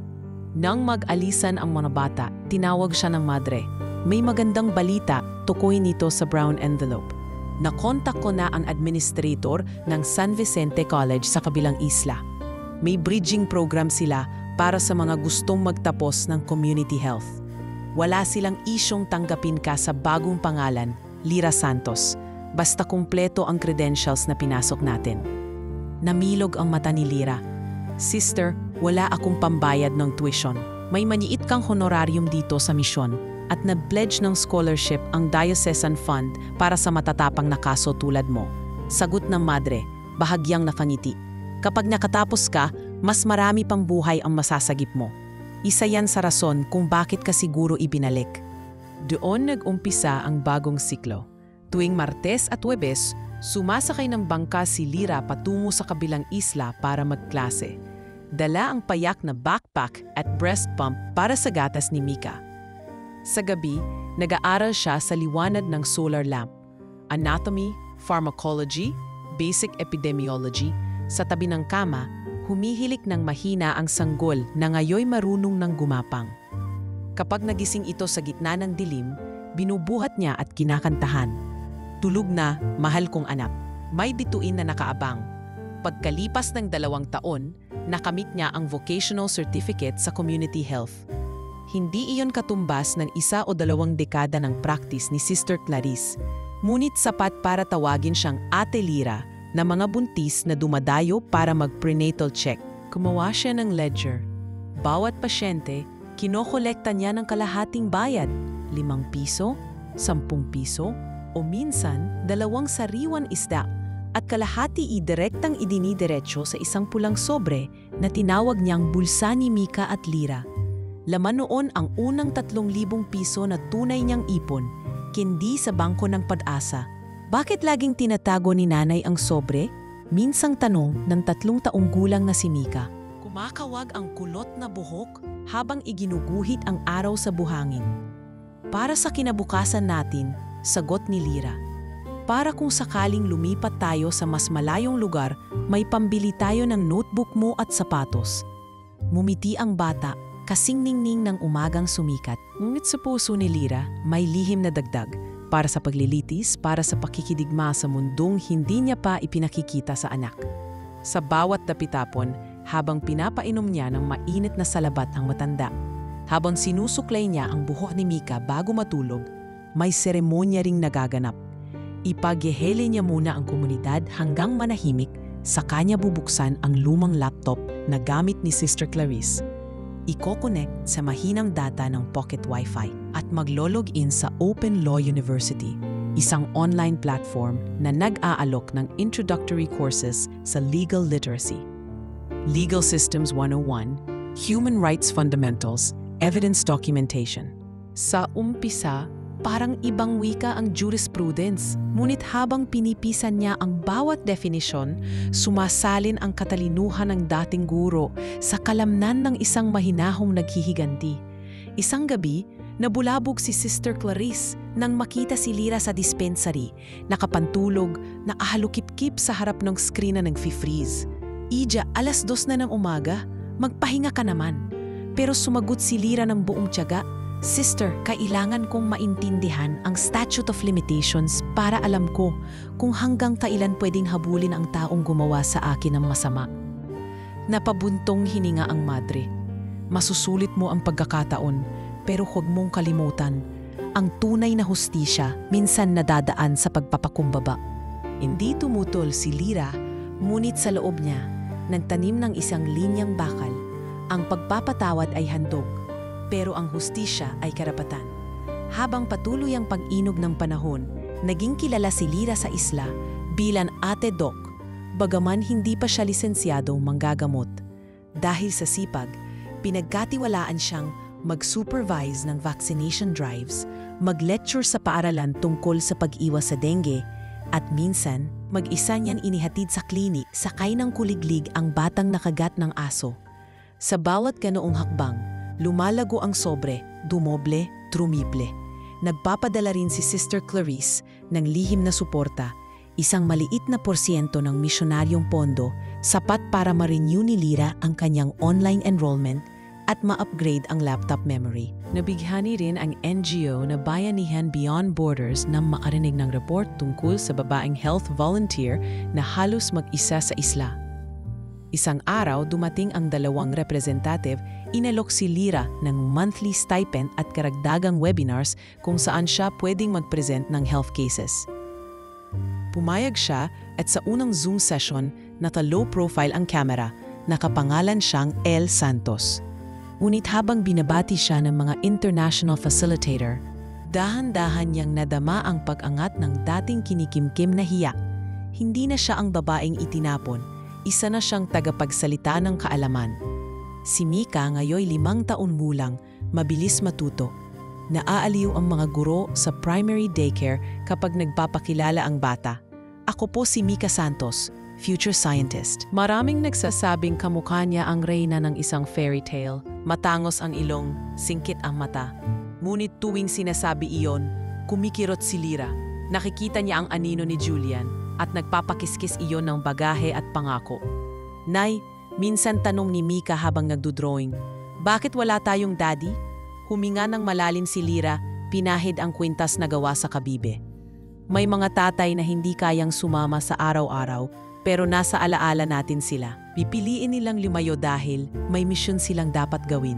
May misyon din kaya ako? Nakangiting tanong ng bata. Meron, sagot ni Lira. Hinawakan ang kamay ng anak. Ang misyon mo ay magmahal ng walang takot at matuto ng walang hanggan. At darating ang araw, tutulungan kitang hanapin ang lahat ng sagot. Sa gabi, nang mahimbing na si Mika, nakaupo si Lira sa bintana ng lumang bahay kawayan, nakayuko sa kumikislap na screen. Tapos na niya ang ikatlong online unit sa evidence and affidavit drafting. Sa gitna ng katahimikan, sinilip niya ang folder na pinamagatang future case. Naroroon ang mga digital copies ng marriage certificate, prenup draft na tinanggihan niya noon, at kahit ang lumang flight receipt na nasagip niyang ma-print screen mula sa laptop ni Julian. Ipinasa niya sa external drive, dinoble ang password at isinara ang file. Hindi pa panahon, pero unti-unting perpekto ang puzzle. Sa puntong iyon, iniayos niya ang kumot na nakapatong sa balikat. At bago niya ibaba ang laptop lid, nagsulat siya sa simpleng notepad application. Kapag ang tubig ay paulit-ulit na humampas sa bato, kalaunan nababasag itong matibay. Tulad ng katotohanang hindi kayang panagalin ng alimang kasinungalingan. Araw-araw tayong hahampas. Tumingala siya sa bukas na bintana na sinagan ng sinag ng buwan ang mukha niya. Sa mahinang ingay ng alon mula sa malayo, parang may paalala ang dagat. Narito lamang kami, magiging saksi hanggang sa sandaling muli kang pumalaot. At sa kataimikan, binigkas ni Lira sa sarili ang mga salitang matagal nang kumakaba sa dibdib. Handa na akong bumuo ng tulay pabalik. Hindi ngayon, pero malapit na. Pagkalipas ng 5 taon mula nang iwan ni Lira ang katauhan niya bilang Elira Velasco, dumating na ang sandaling matagal niyang pinaghandaan, ang tahimik na pagbabalik sa lungsod. Hindi upang muling manirahan sa lugar kung saan siya tinulak palabas ng langit, kundi upang tuparin ang matagal na niyang planong hakbang patungo sa paghahanap ng hustisya. Sa tulong ng NGO na kinilala ang kanyang community work, inendorso siya bilang candidate para sa city-based legal aid training program. Isa itong pagkakataong bihira lang mapunta sa isang tulad niya. Walang kasaysayan, walang apelyidong kinikilala, at walang koneksyon sa mga nakatataas. Ngunit sa mga dokumentong isinumiti niya, ang pangalan ay si Lira Santos, may karanasan bilang health advocate, may community credentials, at may kumpletong academic foundation mula sa online law program. Isang malaking hakbang ito mula sa lumang mundo niya. At hindi niya dinala kahit anong alaala maliban sa lumang USB na may password na Mika 1919. Doon natatago ang buong kwento. Pansamantalang iniwan ni Lira si Mika kay Sister Clarice sa Isla Nara. Hindi niya gustong dalhin ang anak sa lungsod nang walang kasiguraduhan. Pansamantala lang anak, wika niya bago umalis, hinahaplos ang pisngi ng bata. Kapag handa na ang lahat, susunduin kita. Sa oras na hindi na tayo kailangang magtago. Dumating si Lira sa Maynila na walang kilala, walang balak makilala. Tumuli siya sa isang dormitoryo para sa mga legal interns. Sa unang linggo ng training, inatasan silang magsimula sa simpleng mga gawain. Document scanning, reviewing affidavits, at minsan ay pagkuha ng statements sa mga barangay. Ang ibang interns, mga galing sa universidad, ay mabilis na nakapansin sa kanyang tahimik na kilos pero matalim na pag-aanalisa. Saan ka galing? Hindi ka namin masyado naririnig sa orientation. Tanong ng isang trainee habang sila'y nagkakape sa pantry. Probinsya, maikling sagot ni Lira. Masanay na lang siguro ako sa katahimikan kaysa bulong-bulungan. Hindi na siya tinanong pa. Ngunit habang dumadaan ang mga linggo, napansin ng kanilang legal supervisor ang kakayahan niya sa pagsala ng dokumento, lalo na sa pag-spot ng inconsistencies at forged signatures. Magaling kang magbasa ng intensyon sa papeles, biro ng abogado. Parang may pinaghuhugutan. Sa totoo lang, mayroon. Sa bawat papel na pinoproseso ni Lira, naiisip niya ang mga dokumentong ginamit ni Julian laban sa kanya noon. Mga financial forms na sinubukang ipapirma sa kanya. mga falsified na transfer of assets, at lalo na ang prenup na muntik na niyang tanggapin bago siya itinulak mula sa buhay ng mayayaman. Sa bawat sulok ng papel, nakikita niya ang bakas ng sarili niyang pag-angat. Sa ikatlong buwan ng internship, inilapit ng isa sa mga staff ang isang opportunity. May bagong partnership project ang Legal Aid Office sa isang korporasyon na dating kilala sa unethical practices. Gusto ng management ng kumpanya na mag-rebrand at ayusin ang imahe nila. Baka gusto mong subukan? Nagkibit balikat si Lira. Anong kumpanya? Velasco Industrial Holdings. Tumigil ang mundo niya sa sandaling iyon. Parang binasag ang katahimikan ng 5 taon. Na ang mismong pangalan na iyon, Velasco, ay bumalik upang ipatama ang kurso ng kanyang kapalaran. Hindi siya agad nagpakita ng interes. Sa halip, hiningi niya ang briefing document, pinag-aralan ng maigi. Ayon sa report, bagsak na raw ang moral ng kumpanya. Maraming investors ang umatras dahil sa mga issue ng katiwalian at pananahimik sa mga insidente ng harassment. May proposal na ang kumpanya ay kumuha ng legal advisory para sa image recovery at internal reforms. Ngunit sa mas malalim na pagbasa ni Lira, alam niyan ang lahat ng ito ay panlabas na paimbabaw. Ang ugat ng bulok ay nandoon pa rin. Sa mga sumunod na linggo, nagtuloy-tuloy ang training ni Lira, ngunit sinimulan na rin niyang gamitin ang ilang koneksyon para dahan-dahang makalapit sa Velasco Holdings. Hindi siya nagpakilala, ngunit ipinakita niya ang kanyang kakayahan sa mga kaso ng workplace fraud. Sa ikatlong buwan ng program, siya ay inirekomenda sa external team na sumasala ng mga potential legal consultants para sa korporasyon.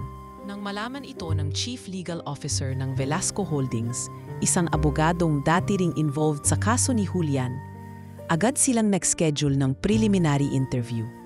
Isang hapon, pinaupo si Lira sa isang meeting room sa ika-14 na palapag ng Velasco Tower.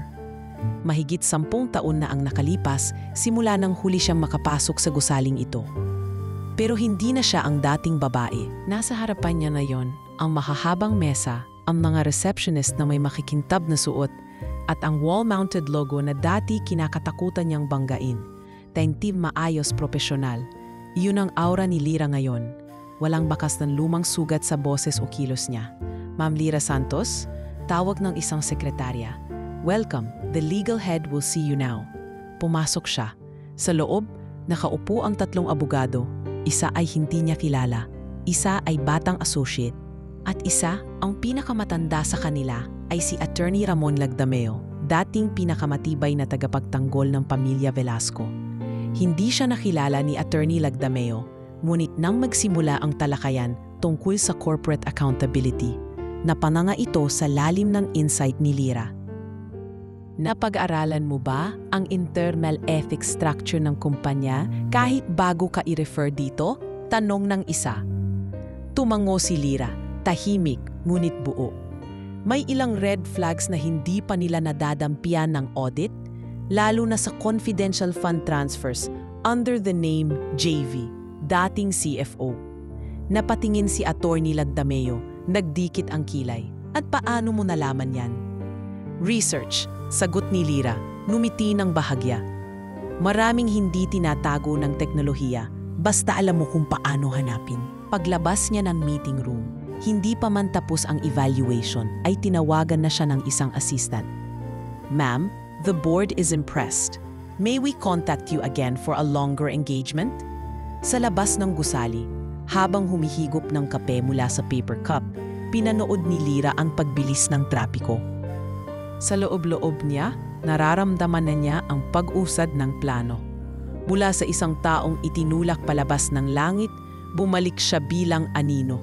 Ngayon ay unti-unti nang lumilitaw sa liwanag.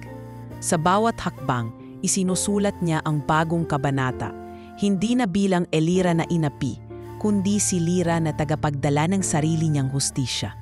At sa gabing iyon, habang nasa dorm at kausap si Mika sa video call, tinanong ng bata, "Nay, kailan mo ako susunduin?"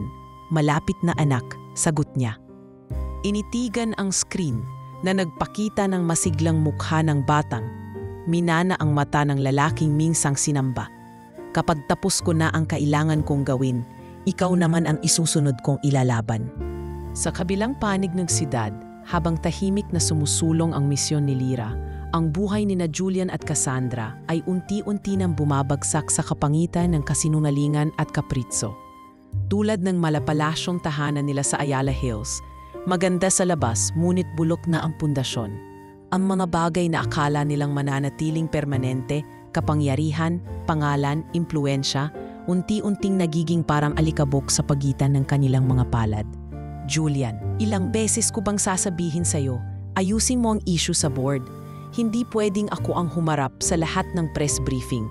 Sigaw ni Cassandra mula sa sala habang tinutulak ang glass door ng veranda. Ikaw ang gustong PR head, hindi ba? Sarkastikong sagot ni Julian. Hindi man lang tumingin habang abala sa pagtagay ng alak. Bakit parang ako na naman ang may kasalanan? Masyado kang kampante. Akala mo ba madadaan sa pabango at press release sa mga investor losses? Yung project sa Palawan lumubog.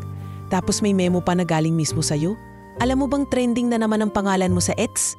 Tahimik si Julian. Hindi dahil sa guilt, kundi sa pagod. Paulit-ulit na lang. Isang malungkot na siklo ng pag-aakusan, pagsisihan, pag-iwas. Wala na ang init na dati nilang pinaglaban. Wala na ring natitirang respeto. Simula nang ikasal sila, naging palaisipan kung sino talaga ang nagdadala sa kanilang dalawa. At ngayon, kung may dadalhin pa, ang anak nilang si Travis, 14 na taong gulang na, ay isang batang halos hindi nila makausap. Lumaki sa pagitan ng mga yaya, gadgets at malalamig na dinner table, si Travis ay naging rebelde. Madalas magkulong sa kwarto, laging may pasa sa school, at minsan ay nahuling nagbebenta ng imported vape sa mga kaklase. Ngunit kahit anong intervention ay hindi gumana, hindi dahil sa tigas ng ulo, kundi dahil sa kulang na pagmamahal. Anak, ayusin mo nga ang sarili mo minsan. Pangaral ni Julian, minsang naabutan ito sa sofa, habang abala sa laro sa tablet. Mas ayos pa siguro kung may tunay akong magulang, maiksing sagot ni Travis. Hindi yung mas madalas pa akong kausapin ng driver kaysa sa inyo.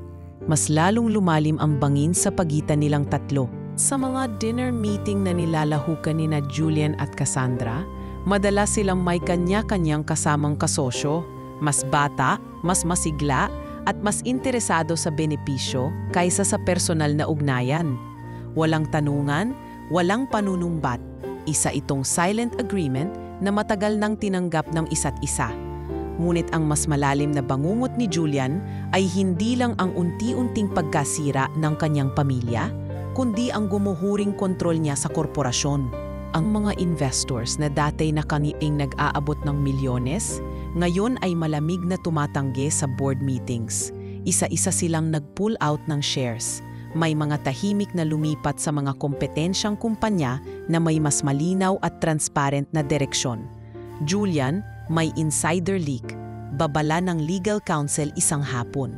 May kumakalat na report na ginagamit ang emergency funds ng kumpanya sa mga personal expenditures. At yung dating project consultant, si Lyra Santos, may inilalapit na financial audit proposal na sobrang detalyado. Parang alam ang lahat ng pasikot-sikot.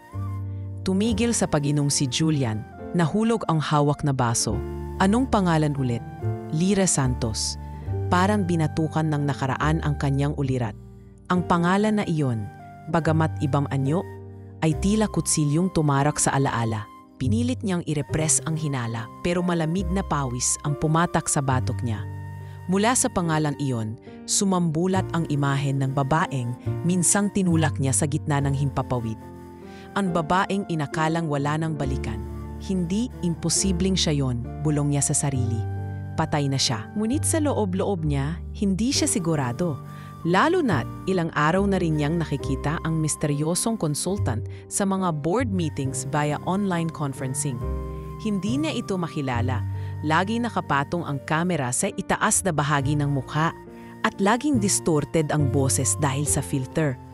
Ngunit sa paraan ng pagtanong, sa estilo ng pagdurog sa mga financial inconsistencies, may pamilyar, May panlalamig sa boses nito na parang hindi lang nakabase sa data, kundi sa personal na galit. Samantala, si Cassandra ay abala sa pagpaplano ng solo branding. Hindi ko na kayang dalhin ang Velasco name. Masyadong mabigat, aniya sa PR assistant. Kaya kailangan ko ng relaunch. Ako si Cassandra V, the woman behind the empire. Ninad, habang abala siya sa social media campaign, hindi niya napapansin ang mga reklamo mula sa mga dating empleyado na nagsasampa na ng kaso ng harassment at unfair labor practices. Lahat ay may kinalaman sa mga desisyong siya mismo ang pumirma. Maya't maya, may press articles na naglalabasan. Velasco Empire crumbles under controversies. Babae ang bayani, ex-insider exposes deep corruption. Kahit hindi pinapangalanan ang source ng impormasyon, alam ni Julian na ang insider ay hindi basta empleyado. Ito'y isang multo mula sa kanyang nakaraan, isang boses ng isang hindi dapat buhay.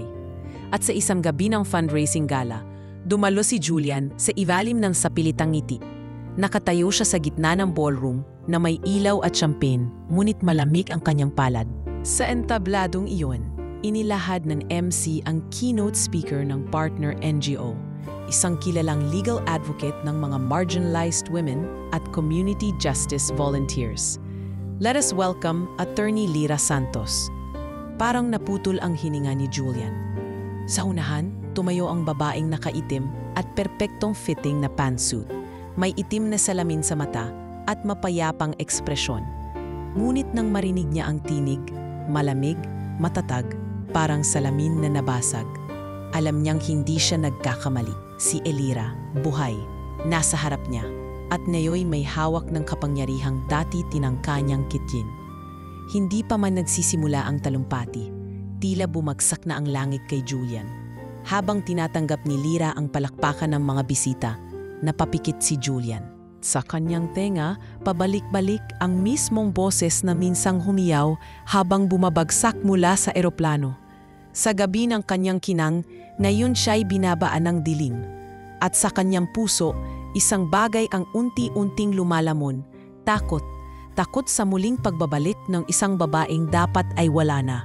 Ngunit narito, buhay, malakas at handang gumanti.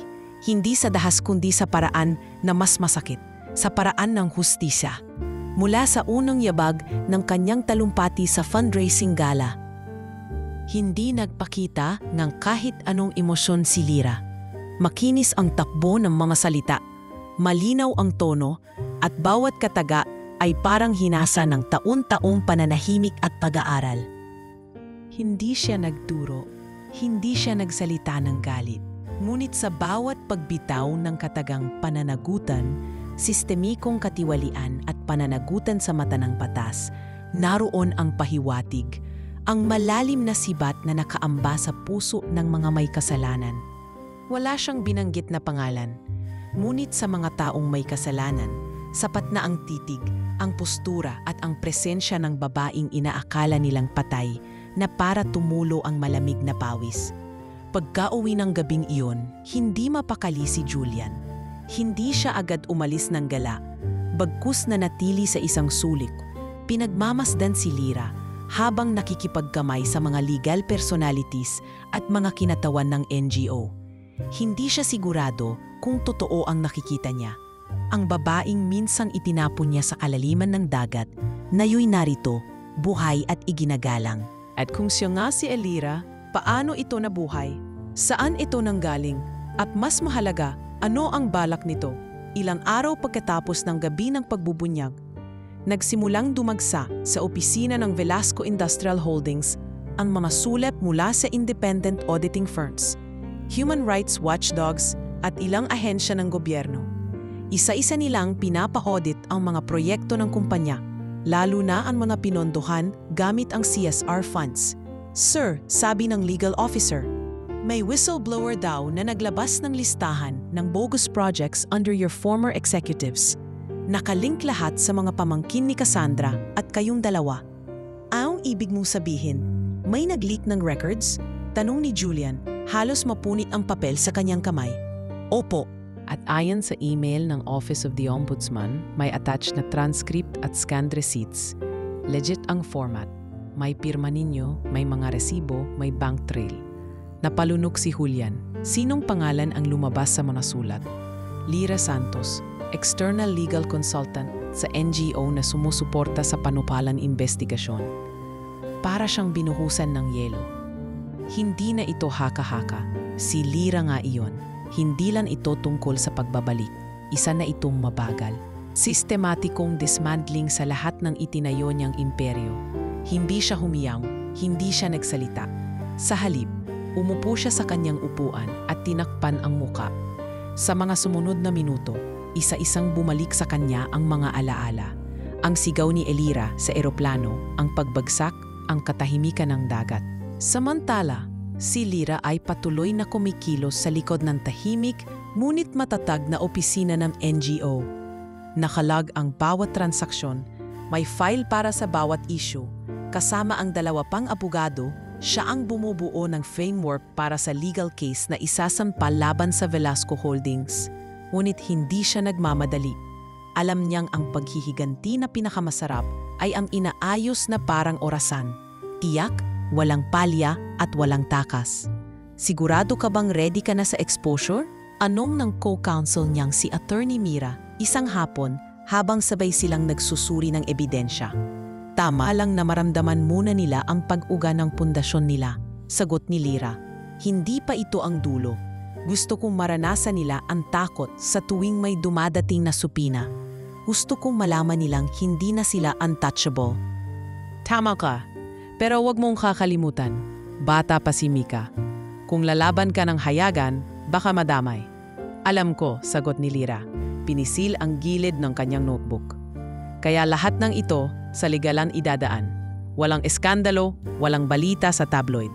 Pero sapat para ikahiya nila ang sarili nila kapag tinitignan nila ang salamin. 1 linggo pa ang lumipas at pinadala ng NGO ang kanilang formal letter of concern sa Securities and Exchange Commission. Nakalakip dito ang mga certified copies ng misuse of CSR funds, employee harassment cases, at ilang overseas transactions na walang malinaw na liquidation. Lahat ito ay pinirmahan ng legal team na pinangungunahan ni Lira. Habang nakatanggap si Julian ng supina para sa preliminary hearing, si Cassandra naman ay tinawagan ng isang kilalang fashion brand para ipaalam na hindi na sila makikipag-partner sa kaniya bilang brand ambassador. Sorry, Miss Velasco, malamig na boses sa kabilang linya. We value transparency. Ayaw naming madikit sa mga kasong gaya ng sa inyo. Galit na galit si Cassandra. Julian, hindi na ako makalabas ng bahay. Pati yung sponsorship ko, binawi. Pati si Travis ay tinatawag na anak ng kriminal sa school. Anong gusto mong gawin ko? Sigaw ni Julian, humahagulgol sa galit. Ako nga ang nilulubog dito. Bakit hindi mo pinigilan ang babaeng yon? Hindi mo ba kayang ayusin? Tumingin si Julian sa kanya na para bang wala na siyang natitirang laman. Hindi mo siya kilala, Cassandra. Akala ko dati, marupok siya. Pero ngayon, isa siyang bagyong hindi natin kayang tapatan. Habang patuloy ang legal proceedings, pinili ni Lira ang manatiling off-cam sa mga interviews. Hindi siya nagpapakilala sa media. Ngunit sa loob ng courtroom, nagsimula ng magpakilala ang kanyang mga ebidensya, maayos, matibay, dokumentado. Ang dating tago, ngayon ay lantad. Ang dating tahimik, ngayoy bumibigkas na sa pangalan ng batas. Sa gabing iyon, habang pauwi si Lira sa kanyang maliit na unit sa Maynila, nag-video call siya kay Micah. Nay, sabi po ni Sister Clarice, uuwi ka na raw? Tanong ng bata, excited. Oo anak, kaunting-kaunting panahon na lang. May nililinis lang akong gulo. Sagot ni Lira, pinipigilan ng luha. Pero tandaan mo ito ha, kapag may mali, hindi kailangang sigawan para maitama. Minsan sapat na ang katotohanan para manahimik ang mundo. Mas gusto ko pong may nanay akong matapang kaysa maganda, sagot ni Mika. Napangiti si Lira. At gusto kong may anak akong matalino at mabait, kaya kailangan kong tapusin ito. Para kapag binalikan natin ang lumang buhay, hindi na natin kailangang itago ang pangalan natin sa gabi ng kanyang unang hearing bilang complainants counsel. Habang nakatayo siya sa harap ng judge, tinitigan niya si Julian sa kabilang mesa. Namumutla, halatang hindi natutulog at nabawasan ng timbang. Tila ba siya na ngayon ang multong bumabagabag sa lalaki? Pero hindi siya ngumiti. Hindi siya nagtataas ng kilay. Isa lang ang kanyang pinanghahawakan, ang mga dokumento, ang batas at ang anak niyang nanonood sa lahat ng ito mula sa malayo. Hindi siya narito upang takutin si Julian. Narito siya upang itama ang maling isinugal ng lalaki laban sa kanya. Ito ang unang hakbang ng paghihiganti, hindi bilang biktima, kundi bilang babaeng bumangon mula sa kamatayan. Hindi para sirain, kundi para ipakita kung paano dapat magtapos ang isang kwento ng pagtataksil. Sa kamay ng hustisya, hindi ng galit. Sa bawat hearing na dumadaan, unti-unti nang nahuhubaran ng maskara ang pangalan ng Velasco sa mata ng publiko. Dati, kapag binanggit sa business circles ang pangalang iyon, kadikit nito ang salitang prestihiyo at kapangyarihan. Ngunit ngayon, sa bawat panibagong ulat na lumalabas, kasunod nito ang mga katagang katiwalian, kasong sibil at pananagutan. Sa kabila ng matibay na paninindigan ni Lira, alam niyang hindi pa tapos ang laban. Marami pang kailangang mapatunayan, marami pang kailangang patibayin. Ngunit isang imbitasyon ang dumating na hindi niya inaasahan, isang high-profile business forum sa Makati, kung saan siya ang naatasang maging isa sa mga keynote speaker tungkol sa transparency at ethics sa corporate systems. Ayon sa sulat, ang okasyong ito ay dadaluhan ng ilang kilalang pangalan sa industriya. Kabilang na ang ilang kasalukuyang board members ng Velasco Industrial Holdings. Sa unay gusto sana ni Lira na tumanggi, ngunit sa payo ng kanyang legal team, naisip niyang ang pagkakataong ito ay hindi simpleng eksena lang sa entablado. Isa itong estratehikong hakbang upang iangat pa ang kanyang kredibilidad at paninindigan sa isinasampang kaso. Ito ang panahon para ipakita sa publiko na hindi ka lang biktima, sabi ni Attorney Mira habang inaayos ang schedule niya. Dito mo ipapakita na ikaw ay eksperto, hindi lang sa damdamin kundi sa prinsipyo. Pagdating ng araw ng forum, naroon na ang kilalang mga pangalan ng industriya. Makikintab ang sapatos, mamahalin ang tela ng barong at blazers, at ang bawat paglingon sa kapwa ay may sukat, kung sino ang may pangalan, kung sino ang may lakas. Si Lira ay dumating na may simpleng suot, isang navy blue tailored suit, walang mamahaling alahas, at ang tanging agaw pansin ay ang confidenteng tindig at mapanatag na mga mata. Hawak niya ang kanyang folder ng notes, ngunit hindi niya ito binabasa. Alam niya ang kanyang sasabihin dahil iyon ay galing sa karanasang hindi kayang pulbusin ng anumang corporate gloss. Habang naghihintay siya sa backstage, isang pamilyar na boses ang umalingaw-ngaw sa loob ng hall. Malumanay, makinis, at sanay sa entablado. Let's give a round of applause to our next set of panelists, led by none other than Mr. Julian Velasco, CEO of Velasco Industrial Holdings. Napatigil sa paglalakad si Lira. Hindi siya natigilan sa takot, kundi sa tiyak na kaalaman. Ito ang unang pagkakataon na magkikita sila muli ng harapan sa mata ng publiko, hindi bilang mag-asawa, kundi bilang dalawang magkalabang paninindigan. Pagpasok niya sa entablado ilang minuto makalipas, ramdam niya ang bigat ng mga mata ng audience. Ang iba ay marahil hindi siya kilala. Ngunit ang ilan, lalo na ang mga insider sa industriya, ay alam ang kwentong unti-unting nilalantad ng mga dokumento at investigasyon. Nang tawagin ang kanyang pangalan, tumayo siya sa podium. Sa likod, nakaupo si Julian. Tinitingnan siya. Hindi siya ngumingiti. Hindi rin siya kumukurap. Ang dating pamilyar na titig ay ngayoy puno ng tanong, kaba at kaba na binabalutan ng pag-aalinlangan. Magandang hapon po, panimula ni Lira. Ako po si Attorney Lira Santos, isang legal advocate para sa corporate accountability. Nandito po ako hindi bilang isang perpektong tagapagsalita, kundi bilang isang babae na minsang nabulag pero ngayoy mulat na. Ilang sandali ang lumipas. Tahimik ang buong hall. Maging ang mga cameraman ay tila napatigil sa paggalaw ng lente. Natutunan ko sa sarili kong karanasan, patuloy niya, na hindi lahat ng mga gumuho ay dapat iwanan. May mga guho tayong kailangang halukayin upang ipakita sa iba kung gaano kalalim ang ugat ng kasinungalingan. Hindi ito personal na kwento lang. Ito ay babala, lalo na sa mga nasa posisyon ng kapangyarihan, na kapag ginamit ninyo ang inyong lakas para apihin ang mahina, darating ang panahon, ang hinamak ninyong inaakalay na wala na, ay babangon dala ang batas at katotohanan. Hindi niya binanggit ang pangalan ni Julian, ngunit sa bawat bitaw ng salita, nakadirekta ang paningin niya sa audience. At sa peripheral view, ramdam niya kung paano nagliliit ang postura ng lalaking minsan niyang minahal. Pagtatapos ng kanyang talumpati, hindi agad siya bumaba sa entablado. Hinintay niyang tapusin ang palakpakan. Ngunit bago siya tuluyang umalis, isang babae mula sa press ang tumayo. Attorney Santos, tanong nito, marami ang nagsasabing kamukha ninyo ang dating asawa ni Julian Velasco, si Elira. May kaugnayan po ba kayo sa isinasampang kaso laban sa kumpanya nila? Tahimik ang paligid.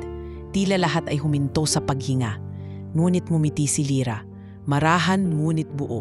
Hindi po importante kung sino ang kahawig ko, kundi kung ano ang pinaninindigan ko. Hindi po akong narito upang sagutin ang tsismis. Narito ako upang ipatupad ang prinsipyong matagal nang binalewala ng mga malalaking institusyon na ang bawat krimen, kahit gaano pa ito kaluma o kayaman ang gumawa, ay dapat panagutan. Tumayo siya, lumakad palabas ng entablado, at sa bawat hakbang, ramdam niya ang bigat na naalis sa balikat niya. Hindi na siya ang babaeng nagtatago. Hindi na siya ang babaeng binura.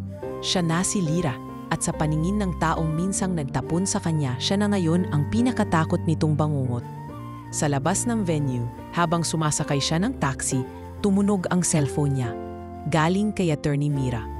Pinadala na ng court ang pre-trial schedule. Confirmed na ang hearing. Hindi na sila makakaiwas. Tumingin siya sa bintana, tanaw ang lungsod na minsang naging hukay ng kanyang pagkatao. Sa isip niya, umalingaw-ngaw ang mga salitang binitiwan niya sa entablado. Hindi ito simpleng paghaharap. Ito ay pagtutuos ng dalawang mundo, ng totoo at peke, ng makatarungan at mapang-abuso. At sa wakas, siya na ang nasa harapan. Hindi upang humingi ng awa, kundi upang singilin ang utang na matagal nang pinabayaan. Lumipas ang 2 linggo mula nang maganap ang forum na nagtulak sa publiko na muling pag-usapan ang pagbagsak ng Velasco Holdings. Ngunit ang tunay na lindol ay hindi pa dumarating dahil ang pinakamalalim na baraha ni Lira ay hindi pa niya binubunot. Hanggang sa isang umaga, habang kalmado ang sikat ng araw sa kalangitan ng Maynila, ay lumitaw ang ulat sa ilang mga major news outlets. Black box recording mula sa isang pribadong eroplano inilabas bilang bahagi ng pagbubunyag laban sa Velasco. Ang audio ay hindi pangkaraniwan. Naroon ang boses ni Julian, malamig ngunit malinaw. Pirmahan mo lang yan, Elira. Mas mabuti na to kaysa sa komplikado pa. At kasunod nito ang tinig ni Cassandra, may halakhak. Sana marunong kang lumangoy. Sa huling bahagi ng audio, narinig ang sigaw ng isang babae. Hindi nakikita, pero sapat upang maramdaman ang takot, ang pagmamakaawa, ang pagbagsak sa kawalan. Pumutok ang balita sa social media, sa radyo, sa pahayagan. Hindi nagtagal, ang lumang kwento ng pagkawala ni Elira Velasco ay muli na namang umangat. Ngunit ngayon ay may laman, may ebidensya at may mukha ng hustisyang matagal nang hinihintay. Sa mismong araw ng paglatas ng ulat, naglabas si Lira ng opisyal na pahayag. Sa isang closed-door press briefing na dinaluhan ng mga piling mamamahayag, dumating siya ng walang palamuti. Wala siyang bodyguard, walang makintab na sasakyan. Nasa likod lang niya ang banner ng NGO kung saan siya nagtatrabaho. At sa harapan ay mikropono, tubig at isang tumpok ng dokumento. Magandang hapon po, panimula niya. Ako po si Elira Santos Velasco, ang babaeng 5 taon ninyong inakalang namatay sa isang aksidente. Ngunit ngayon, narito ako, buhay, at handang ibahagi ang buong katotohanan. Hindi na pinigilan ng mga mamamahayag ang emosyon. Ilan ay nagbuntong hininga, ang iba'y napaupo sa pagkabigla. Ngunit sa tono ni Lira, walang paninisi, tanging paninindigan. Ipinanganak ko ang anak ko sa isla na walang kuryente, walang ospital. Tumindig ako bilang ina, bilang guro, bilang volunteer. At habang ginagawa ko iyon, unti-unti kong binuo ang mga piraso ng buhay na sinira. Ng 2 taong inakalang tapos na ako. nagtanong ang isang mamamahayag mula sa broadsheet. Paano ninyo nakuha ang black box audio, Attorney Santos? Tumingin si Lira sa papel sa kanyang harapan. Ang black box ay hindi aksidenteng napulot. Ito ay bahagi ng dokumento ng flight logs na naiwan sa hangar kung saan nakaimbak ang eroplano. Nangako ang isang dating maintenance engineer na ngayon ay whistleblower na magtatapat ng totoo. Isa siya sa mga nakakita sa aktwal na preparasyon ng flight. At siya rin ang nagligtas sa recording bago ito pinagtangkaang burahin ng kumpanya. Kasunod nito, inilahad niya ang transcript ng boses, ang affidavit ng whistleblower, at ang opisyal na medical report ng kanyang kalagayan nang matagpuan siya sa Isla Nara. Lahat ay legal, lahat ay pirmado ng mga doktor, abogado, at eksperto. Ang buong bansa ay nayanig. Hindi lang ito simpleng kwento ng pagtataksil. Isa itong kaso ng attempted murder. At ang tumatayong biktima ay ngayon isang ganap na abogado at public advocate. Hindi ordinaryong babae, isang multo mula sa kahapon na ngayon may panibagong mukha. Samantala, sa kabilang panig ng lungsod, napanood ni Julian ang press briefing sa loob ng kanyang opisina. Hindi siya nakagalaw. Sa tabi niya, si Cassandra ay nanlalata, hawak ang cellphone at paulit-ulit ang tanong. Paano niya nakuha yon? Hindi ko alam, bulong ni Julian. Wala dapat recording. Wala dapat makakaligtas. Ngunit sa isipan niya, bumabalik ang gabing iyon. Ang pagsigaw ni Elira habang sinusubukan nitong kumapit sa gilid ng eroplano. Ang marahas na taghila ng kanyang kamay at ang tahimik na pag-alis nila ni Cassandra habang sumasara ang pintuan ng langit. Nakatanggap sila ng summons mula sa korte kinabukasan. Hindi lang ito simpleng kaso ng financial fraud. May kalakip na criminal case, attempted homicide, falsification of documents, at conspiracy to commit murder. At sa dulo ng listahan ng complainant, Elira Santos Velasco. Hindi mapigilan ni Cassandra ang pagputok ng kanyang emosyon. Hindi ako sasama sa pagbagsak mo, Julian. Ako ang ginamit mong pananggalang. Ako ang isinangkalan mo. Ako ang nagdala ng pangalan mo sa PR. At ako rin ang magdadala ng ebidensya kung kakailanganin. Huwag kang magbanta sa harap ko, sagot ni Julian, nanginginig sa galit. Hindi ako nagbabanta. Nagpapaliwanag lang ako. Kung ako ang dadamay sa anak natin dahil sa ginawa mo, hindi ako mag-aatubiling kumanta. At iyon ang simula ng paghihiwalay ng dalawang dating magkasabwat. Si Cassandra ay nagsimulang makipag-ugnayan sa sarili niyang abogado. Isa sa mga ito ang nagmungkahi ng plea bargain kung saan maaari magtestigo si Cassandra laban kay Julian kapalit ng mas maikling sentensiya. Samantala, si Lira ay unti-unti nang nakakatanggap ng suporta mula sa iba't ibang grupo, mga kababaihang legal volunteers, human rights organizations at maging ilang dating board members ng Velasco Holdings na ngayon naglabas ng kanilang sariling mga testimonya sa mga anomalya sa kumpanya. Sa paningin ng publiko, si Lira ay hindi lang biktima, isa siyang simbolo ng pagbangon. Sa isang panayam, tinanong siya ng anchor, "Hindi ba kayo natatakot na sa lahat ng ito, masyadong personal ang naging paglalaban niyo?" Tahimik na sumagot si Lira, "Kapag ang batas ay pinersonal ng makapangyarihan para sirain ka, kailangan mong bumamon at gawin itong pansariling panata. Hindi dahil sa paghihiganpi, kundi para sa mga tulad ko na walang lakas noon pero meron na ngayon." Sa dulo ng interview, may nagtanong, "Kung harapin mo si Julian ngayon, ano ang sasabihin mo?" Tinitigan ni Lira ang lente ng kamera, mariin ang pananalita. "Sasabihin ko lang, hindi mo ako nabura at hindi mo na rin ako kayang patahimikin." At habang pinapanood siya ng buong bansa, nakatayo si Lira hindi bilang Elira ang asawa, kundi bilang Elira ang mandirigmang abogada, na ang pinakamasakit na sugat ay kanyang tinahi at nayo'y ginagamit na sandata sa paglaban para sa katotohanan. Matapos ang ilang buwang pagdinig sa korte, nagsimula ng unti-unting maipakita ang katarungan sa harap ng maraming saksi, ebidensya at testimonya. Ang dating lihim na usapin ay naging pambansang balita. Si Lira ay naging mukha ng pagbabalik at hustisya, habang si Julian at Cassandra ay unti-unting nawawalan ng kapangyarihan. Isang araw, habang nakaupo sa maliit na kwarto ng korte, naghintay si Lira ng formal na pasya. Sa tabi niya ay nakatayo ang kanyang legal team, kasama si Attorney Mira na tahimik na nagbabantay sa bawat kilos niya. Dumating ang hukom, formal na binuksan ang usapan. Sa harap ng korte, matibay na napatunayan na ang mga akusasyon laban kina Julian Velasco at Cassandra Velasco ay may sapat na ebidensya at testimonya, wika ng hukom. Sila ay nagpapakita ng paglabag sa batas ng kriminalidad, kabilang ang attempted homicide, falsification of documents at korporatibong katiwalian. Sa sandaling iyon na puno ng hiyawan ng gallery, maraming nagpalakpak, may mga umiyak at ang ilan ay nagdasal ng tahimik. Si Lira, bagaman tila kontrolado ang emosyon, ay bahagyan na pangiti, isang bahagyang ginhawa mula sa lahat ng sakit na dinanas. Dahil dito, patuloy ang hukom. Pinapatawan natin ng mabigat na multa sina Julian at Cassandra Velasco na umaabot sa bilyong halaga. Pinawalang saysay ang kanilang posisyon sa korporasyon at inaatasan silang magbayad ng danyos sa pamilya ni Elira Santos Velasco para sa pananalasa at pagkawala ng karapatan. Nang matapos ang pasya, unti-unting bumaba si Julian sa kanyang upuan. Nakangiting nakatuon kay Cassandra, tila nagpaplano ng mga susunod na hakbang. Ngunit sa mga mata ni Lira, isa siyang taong nawalan ng lahat. Hindi lamang ng kayamanan, kundi pati ng dignidad na minahal at pinaghandaan niyang buhusan ng buhay. Hindi pa tapos ang laban. Bulong ni Julian sa sarili habang lumalakad palabas ng korte. Hindi pa ito katapusan.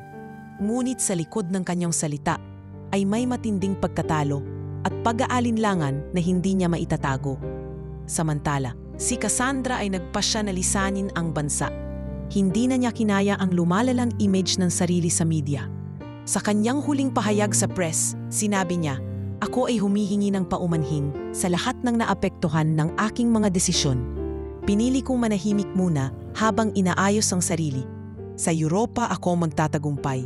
Si Lira, sa kabilang banda, ay naging isang inspirasyon sa mga kababaihan at biktima ng pang-aabuso. Hindi niya tinanggap ang panalo bilang katapusan ng laban, kundi bilang simula ng isang bagong yugto. Isang yugto ng pagtulong, pag-aaruga at pagbabago.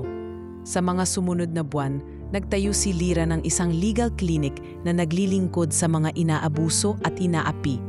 Sa gabay ng mga kapwa niya abogado at mga NGO, tinulungan nila ang mga biktima na mapakinggan ang kanilang mga hinaing.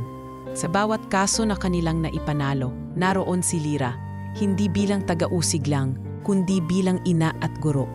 Isang araw, habang nagtuturo siya sa isang seminar para sa mga kababaihan, may lumapit na isang babae, may dalang luha sa mga mata. "Attorney Lira," sabi nito, "salamat po sa inyong tulong. Nangyari sa akin ang inaasahan kong hindi kailanman mararanasan. Pero ngayon may pag-asa na kami." Napangiti si Lira. "Hindi tayo nag-iisa, aniya. Kahit gaano man kalaki ang unos, may liwanag na sumusunod." Sa bahay ni Lira, si Mika ay lumalaki na, matapang, maunawain at punong-puno ng pag-asa. Minsang gabi, habang nakaupo sila sa balkonahe, tanong ng bata, "Nay, ano ang tinakapaborito mong bahagi ng kwento natin?" "Tulad ng dagat," sagot ni Lira. "Minsan mabagsik, minsan kalmado. Pero sa bawat alon may dala itong bagong simula." Hindi lamang si Lira ang nagbago. Pati ang komunidad na dati kanyang tinulungan ay unti-unting umangat. Marami na rin ang nagsimulang makibahagi sa kanyang advokasya.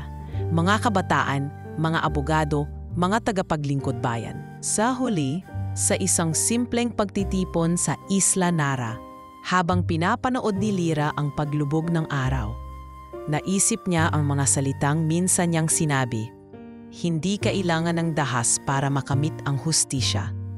Hindi iyon isang idealismo. Ito ay kanyang naging gabay, panata at tagumpay.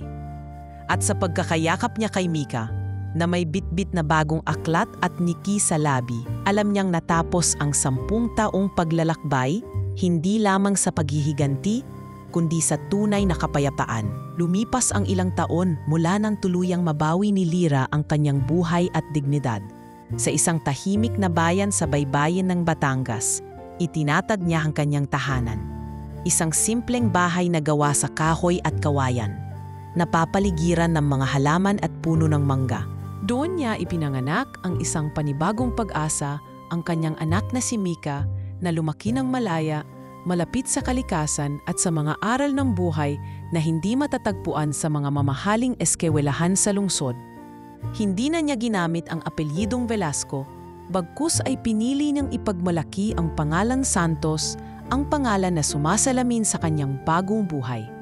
Sa araw-araw, siya ang nagpapatakbo ng isang legal clinic na tumutulong sa mga inaapi, mga babae na tulad niya dati na inaapi at nilimot ng sistema. Sa bawat kaso na kanilang tinatapos, unti-unting nagbabago ang takbo ng buhay sa komunidad. Mga boses na matagal nang pinigilan ang ngayon nakakakita ng liwanag. Isang araw, habang nag-aayos si Lira ng mga dokumento sa kanyang maliit na opisina, dumating si Kap Alingasay mula sa Isla Nara. Attorney Lira, bati nito, maraming salamat sa tulong mo. Dahil sa iyo, may mga bagong batas na ipinatupad para protektahan ang mga kababaihan dito sa amin. Ngumiti si Lira, tiningnan ang lumang larawan na nakalagay sa kanyang lamesa. Isang larawan ng batang naglulubog sa dagat. Ngayon ay naging isang ganap na ina at abogado. Hindi ko ito nagawa ng mag-isa. Kasama ko kayo, kasama ng lahat ng naniniwala sa hustisya. Samantala si Mika, na ngayon 14 na taong gulang na, ay unti-unting sumusunod sa yapak ng kanyang ina.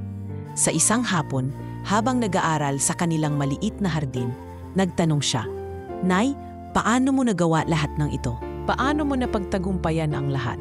Pinisil ni Lira ang kamay ng anak. Sa pamamagitan ng pagtitiis, pagmamahal at hindi pagsuko kahit sa gitna ng unos, ang tagumpay ay hindi nasusukat sa yaman o titulo, kundi sa puso na hindi sumuko.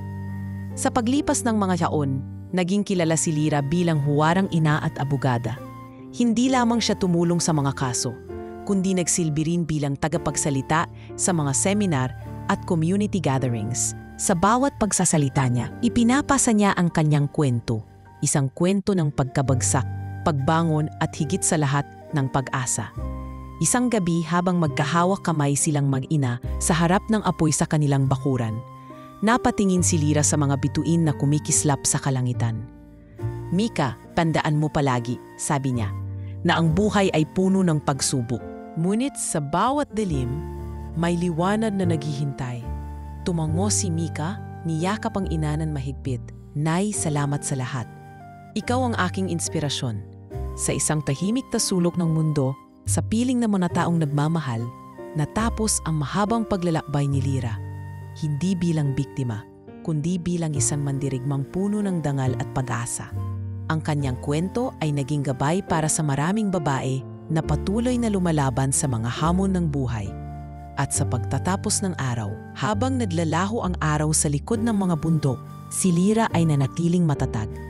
Isang buhay na patunay na ang hustisya ay hindi isang pangarap, kundi isang karapatan na dapat ipaglaban ng bawat isa.